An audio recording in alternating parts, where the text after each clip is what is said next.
अक्सरियत शागिर्दनि ऐं उम्मीदवारनि जी कंहिं चिटा भेटी जी टेस्ट या इम्तिहान में सिंधी खे हल्को करे वठंदा आहिनि या सिंधी शागिर्द उम्मीदवार इहो सम्झनि था त असीं सिंधी आहियूं। का ॻाल्हि न आहे, पर इहो उन्हनि जो वहम आहे। सिंधी हिकु तमामु मुश्किल सब्जेक्ट आहे जेको अव्हां खे कॉम्पिटिशन जे इम्तिहाननि में मात ॾेई सघे थो।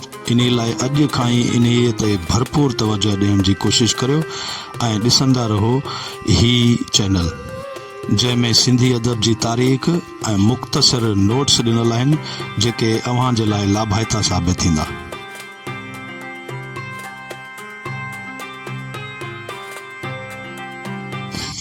सिंधी अदब जी तारीख़ मुख़्तसर नोट्स।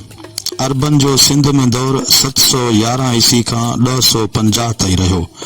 कुरान पाक जो अरबन जे दौर में सिंधी ॿोली में तर्जुमो मंसूरा जे हाकिम अब्दुल्ला बिन उमर हबारी करायो।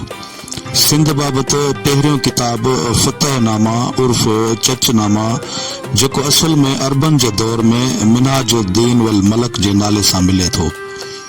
चचनामो अरबीअ में इमाम इब्राहिम जो लिखियल मिले थो, सिंधी में अली कूफी जो आहे।